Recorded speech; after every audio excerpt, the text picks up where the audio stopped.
Hi, so today we are going to be looking at a problem with variable acceleration, and the idea is we look at a cup that has some amount of fluid in it, let's just say water, with some radius r, and we're going to assume that it's the same that way, with some height h. And what we want to know is how much can we spin this cup. In other words, what is the angular frequency of this that we can spin this cup so that the fluid inside does not spill out, right? And so we want to look at, so we can start really with our gradient in pressure with respect to the direction of our acceleration. So some radius r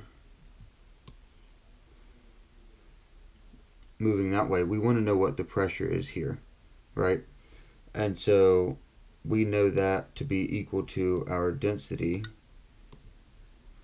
Forgive me for my awful row drawing skills. Is equal to our centripetal acceleration, which is omega squared r in this case. Well, this just looks honestly like a separable differential equation. So what we can do is look at our pressure from 0, which is there, to some other pressure, make this the W variable of integration, is equal to our density times our angular frequency squared, radius dr times r, from 0 to some radius r. So that becomes our dummy variable of integration. And so the whole point of this is that we're really looking for,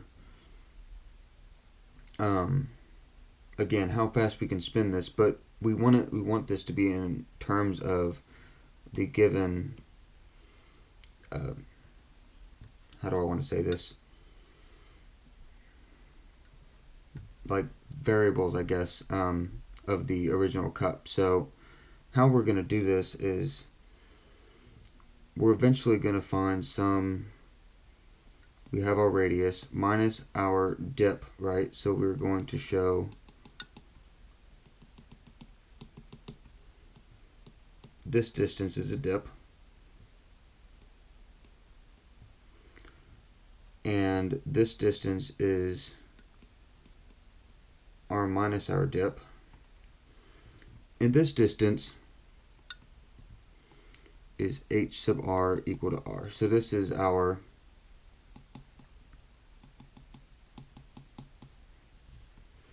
height from the radius, where our little r equals our big R, and this is going to equal our height of the cup. And so we're basically solving this one step at a time. So so now with this integration, back to this integration, sorry, I kind of went on a side tangent. Pressure is equal to density times our angular frequency squared times r squared over 2.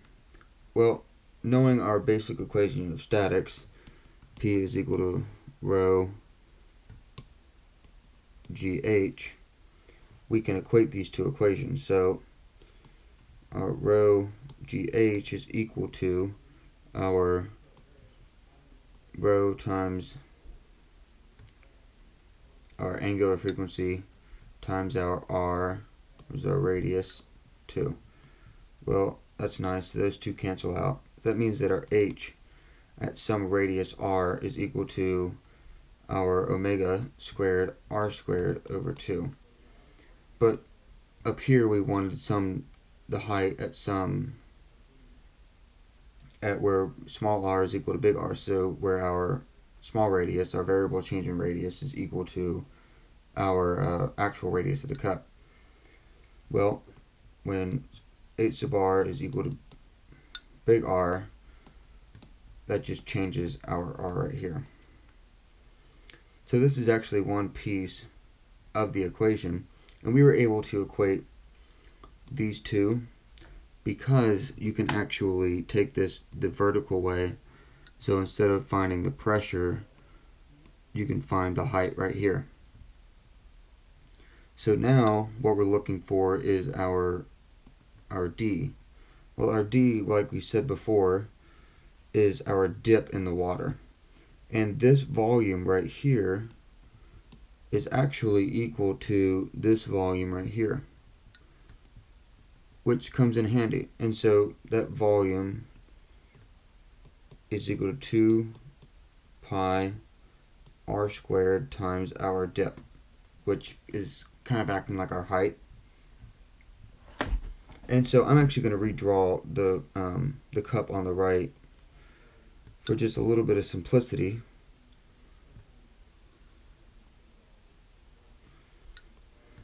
And if we look at this from a bird's eye view, that's kind of what it looks like. And we're looking for our volume in these little cone-like slivers. And if you were to add up all of these, cones, then you're eventually going to get our volume here. Well, that's just a fancy word for integration. And so our volume for these little slivers of our dV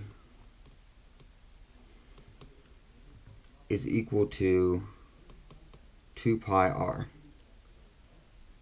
h, because this is some height h, and then our radius is some differential radius.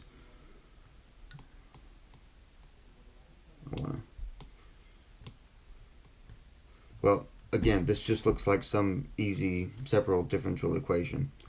So dV is equal to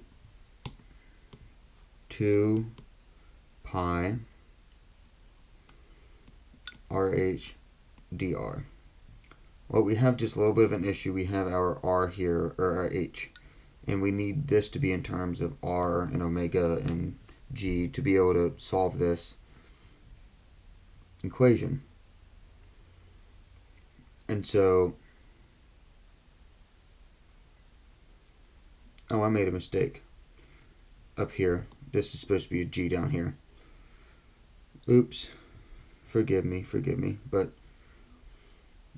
so what we're going to do is we're going to substitute in our H at some radius R equal to big R into this H right here, because we are going to evaluate this integral from 0 to big R. So now this just turns into V is equal to 2 pi times R cubed. I want to make sure.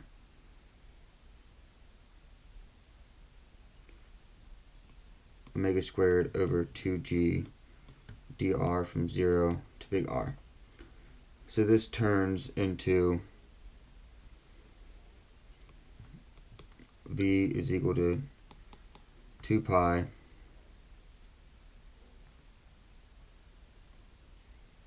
oh no, which these g's cancel, which is nice, or these 2's cancel. So let's go ahead and erase them. So now we're left with pi big R to the 4th omega squared over 4g. Actually, it would be 8g. And we looked at our volume, which is 2 pi r squared times d. This is where we're going to find our d variable, and we're going to relate that to our volume. So 2 pi r squared times d is equal to pi r to the 4th omega squared over 8g. Those cancel out, that cancels out, and that cancels that.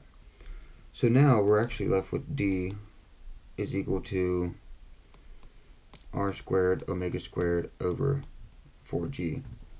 Actually, so we're almost done here. So we have our d and we have our h. And if you remember, our original equation was r minus d plus h sub r at big R is equal to big H, so total height of the container. Now we just kind of substitute in. So r minus r squared omega squared over 4g plus r squared omega squared over 2g is equal to h. I'm going to make sure I got my h term right. Yep.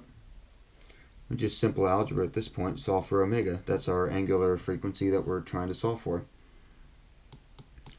H minus r is equal to r squared omega squared over 4g. That makes omega squared equal to 4g times h minus r over r squared. So now omega is equal to 2 times the square root of g times h minus r all over r. So that is our final equation. This relates our angular frequency to the given parameters of the original cup, the total height, our gravitational constant, and our radius.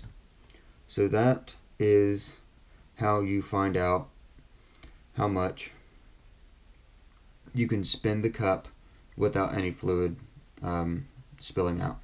Thank you.